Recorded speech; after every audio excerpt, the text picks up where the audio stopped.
I think this game at Center 200 is going to be remembered not just in Cape Breton and Baie-Comeau, but throughout the entire league. It kind of got obvious that this was going to be a game that gets talked about for a long time. The Eagles and the Drakkar are headed to overtime. Yeah, we didn't really know just how much it would develop into like the marathon game. The Marathon game, yeah. Baie-Comeau appears to have won in double overtime. It would be a Jules Ballard goal, but hold on, they are reviewing it. It was a feeling of anxiousness, excitement, and just not knowing what was going to happen next. What a moment this is! This game is going to continue! I've seen some big goals and some excited fans, but that was just a different level. Like everyone, we couldn't believe it. Here's a breakaway. Here's coming in, it's Fullerton. This is crazy. This is nuts. Like, this is something we'll all remember for the rest of our lives. Like, probably never be in a situation like that again. Oh my goodness! It's the game that will not end!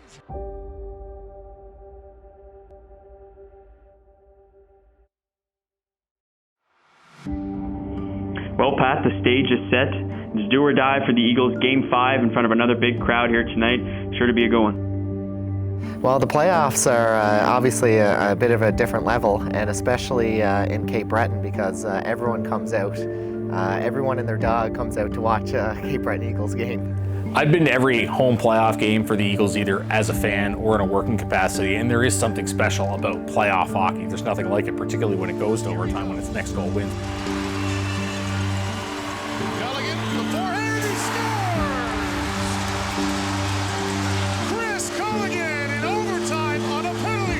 So I guess when it comes to this series, I mean, Baie-Comeau and Cape Breton had played the year before in the semifinal series, and there was some history between the two teams from that. But going into Game 5, it was a game where Cape Breton had to win to force a Game 6, and you could feel the energy inside the building. Yeah, so we were down 3-1 in the series, obviously, and big game at home. Game 5 Friday night, you know, a little bit of pressure, but at the same time, it's another day at the rink, so. And it is a fired up Center 200 crowd, fired up Eagles team, season on the line. Pearson will take the draw against Patterson. Big crowd here, I think over 4,000 expected tonight. Every game we played those guys the last 2 years, it's been good hockey, it's been entertaining hockey, it's been fun. In my time here, it's become definitely a rivalry. So yeah, they didn't like us very much and we didn't like them very much. The first 3 periods, both teams wouldn't give very much. A lot of block shots, big hits. It was just a complete playoff atmosphere here. So Joey Henneberry ended up getting a game misconduct, a 5 in a game for a hit in the corner in the first period. And obviously it was a big moment in the game because it could potentially have been his final major junior game. He might be thinking in the back of his head, I just got a game misconduct.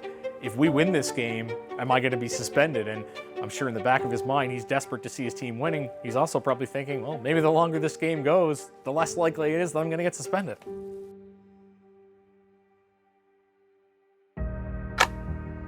Yeah, when regulation ended, the vibe in the room was just kind of be the guy that makes a positive change for the group. You know, be the guy that goes out there and blocks a shot, makes a hit, or puts the puck in the back of the net. Leading up to the first overtime, I think it was at the end of the third? Riley was wondering how the overtime went. He asked me if they played a 20-minute overtime and then they went into a shootout. And I said, no, I said, this game is going 5 overtimes, but we're going to be here until 2 or 3 in the morning. Draw one by Baie-Comeau. We're off and running. Sampson will move it to Jean. In the first overtime, obviously, it was very intense. You know, it was kind of carrying over that intensity through the whole game and just through the whole series in general. Here's Fullerton coming up the right wing. Drop pass to Squires. There's a chance for Dag. A shot. Oh, a save made by Beckman. Yeah, when the first overtime ended, we all got into the room. Guys were getting, you know, what they needed from our trainers and therapists. And for the first time since 2008, there's going to be a multiple overtime game at Center 200. Anytime you go to overtime is special because of that next goal wins mentality, but when you go to a second overtime, you really feel almost like you're a part of something. yeah, it was just kind of buckle up, boys. Like this could end up being a long one, but you know, we're gonna persevere and we're gonna outlast them. We're just getting into the second OT here. Molofsky will take the draw against Patterson. As the Eagles skating right to left on your dial. Yeah, it started probably around the second overtime when I realized, you know, we were getting into some territory that we had never been in before, other than one other time in April of 2009 with Quebec. But I didn't expect it to surpass that. Majority of hockey fans will never see a double overtime game in their life, particularly one that would eliminate their team from the playoffs. Waubert will send it back to the point for Matthew. A shot redirect, scores!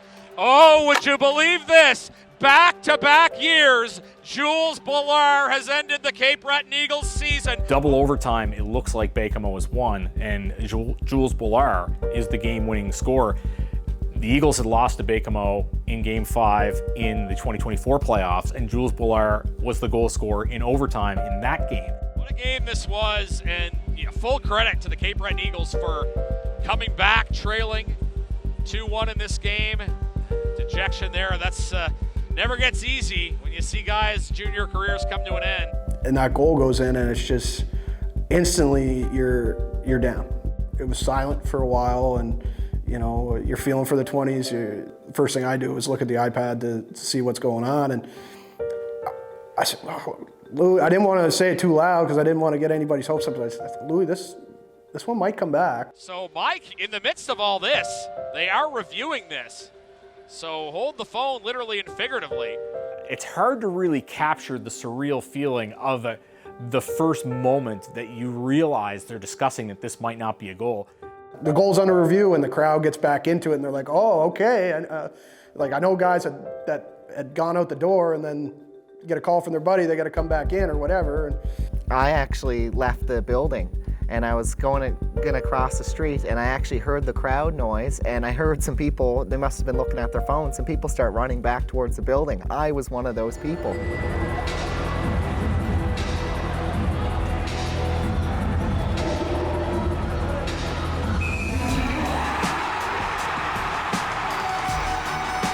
goal!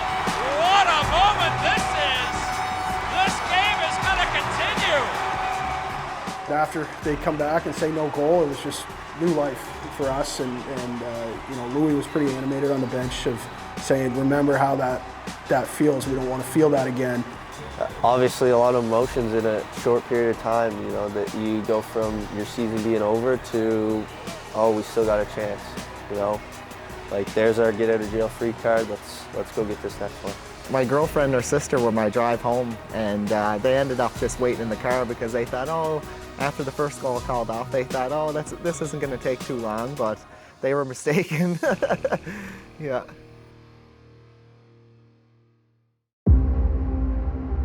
And if this game gets by the 3:02 mark, it'll be the longest game in the history of Center 200. I don't believe, I think the Oilers might have had a double OT game, but I'm pretty sure they never had the triple OT game. And when you get to double OT, it's a long game. I think it crosses into the marathon territory when it gets into the triple overtime, because that's when it's starting to get into rare air.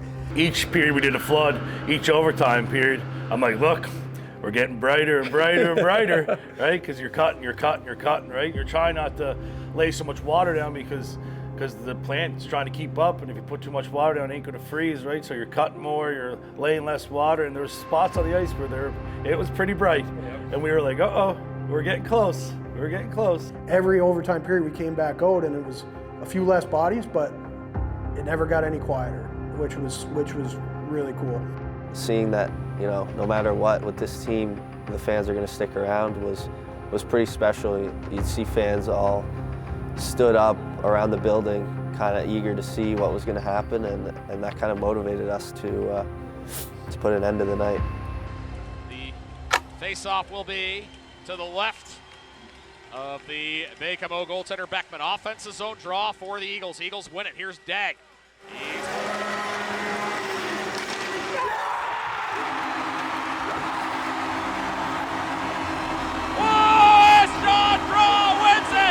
Triple overtime, and it's a press box bomb here with the Eagles scratches. So it appears the Eagles have won the game in the third overtime. Louis Gendron scores. Not entirely dissimilar to the goal that Fullard scored, but instinctively it's pandemonium. It goes in, the place goes crazy.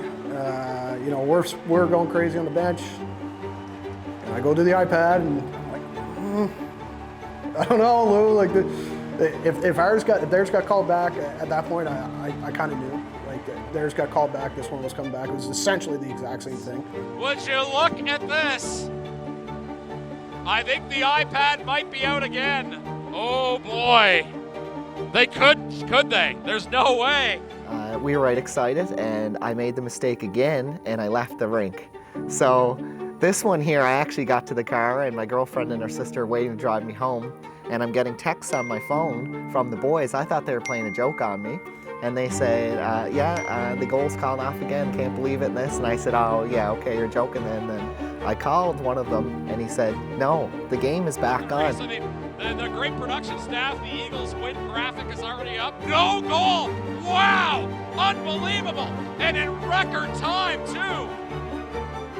And it's one thing to see that in overtime, but it's another thing to see that at the end of a series, because you've already experienced the euphoria of players coming off the bench and getting ready for that handshake line. Everybody's waiting to do the handshakes. It seems like it should be something that would be once in a lifetime, but I guess in the context of this documentary, maybe not so much.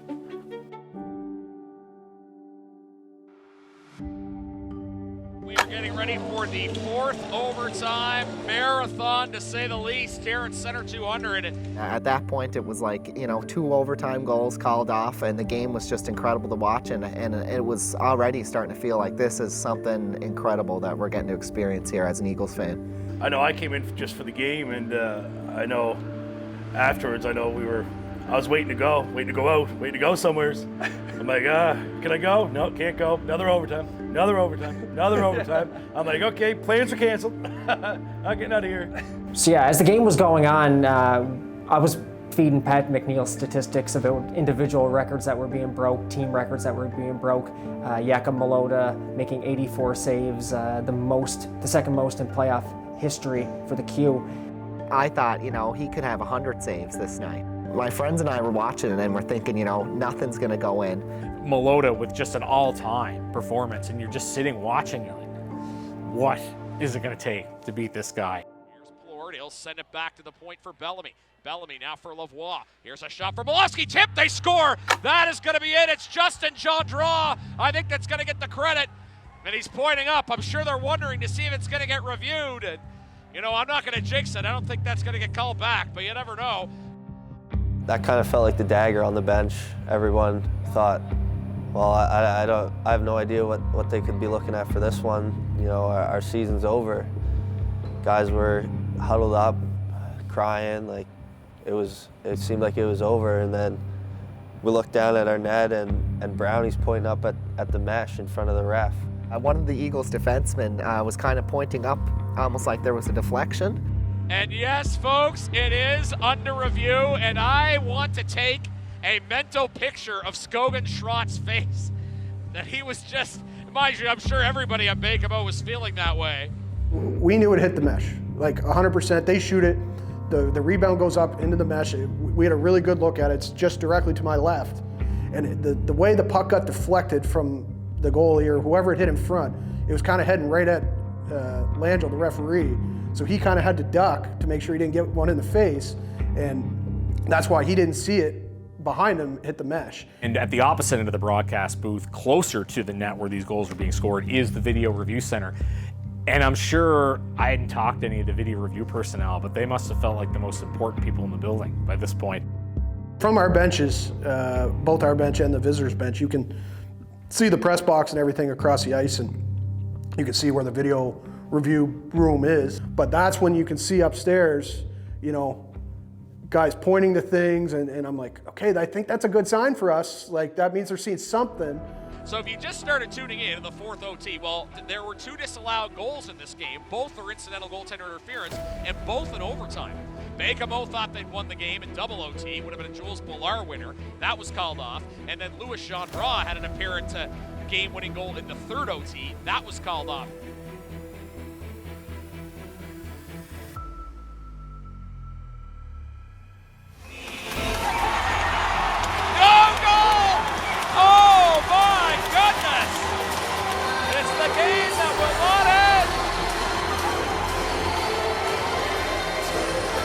When the ref signaled no goal, it's pretty unbelievable to see that for the third time.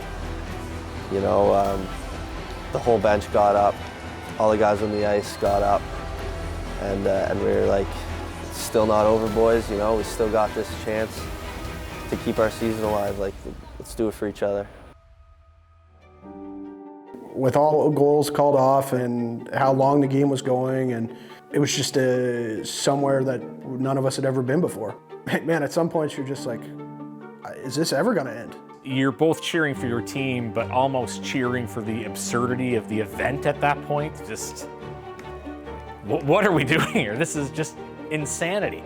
For this game to have 3 disallowed goals in an overtime period, it's unheard of. Thanks to our great sponsors keeping us on the air here tonight through this game, and I can confirm yours truly nor anybody else around me has one single solitary clue of what that last delay was. All of a sudden the clock stops after all these stoppages for reviews and whatnot, and we're kind of sitting there waiting on the bench for the game to resume, and it just felt like it was dragging on forever and ever, and it just felt like wow, this is really never going to end. We are going to a 5th OT. 2-2 is the score.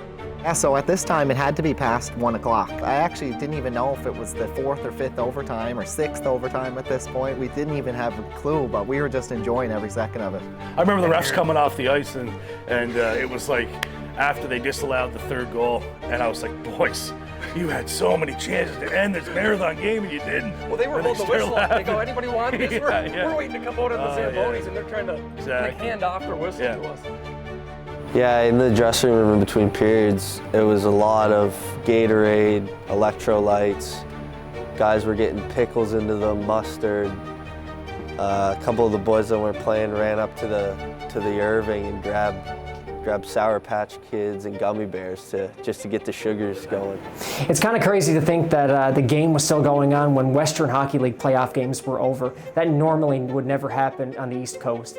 It seemed like everybody was watching it. Everyone had a focus on Cape Breton. Everyone wanted to know what was going on and just couldn't believe that the game was still going on past midnight in Sydney.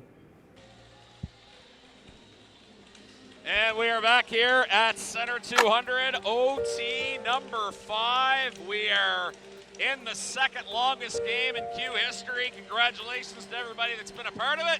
In the room, the vibe was definitely quiet at first, but you know, we have a lot of great leaders on our team that kind of spoke up and said, like, this is a great opportunity, you know, Friday night overtime. This is what you kind of dream of as a kid, scoring that game-winning goal. So, you know, whoever's going to do it, go do it. The Eagles, though, they still have the hockey game to win. This is unbelievable. We are underway with period 8. A minute into the 5th overtime, 8th period of hockey, my guys coming to the bench, who I'm responsible for to change. Their fire defenseman was skating the puck up the ice. And, you know, one guy that was an absolute rock for them all series, unbelievable player, doesn't get enough credit for how good he is, with their captain, Lavoie. He played, I think, the most minutes out of anybody in the game. All he's trying to do is get the red line, dump it in. He's tired. He fans on it. Again, not a typical mistake he makes. It's just from that mental and physical fatigue. Lavi picked off the play. I see my guy coming for a change, so I stepped onto the ice right here. Just caught a pass from Lavi, made a quick cut to the net.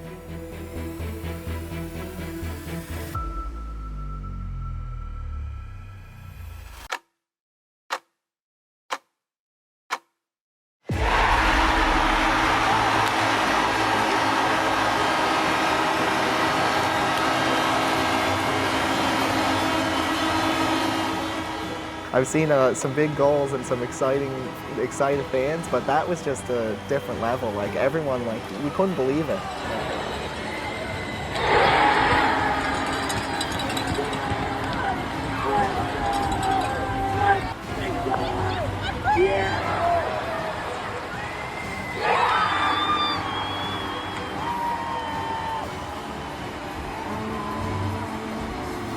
When Fullerton scored the game-winning goal, I remember mentioning they went to his backhand, and then I didn't have time to mention that he had gone to the forehand, because by that point the puck had gone in the net.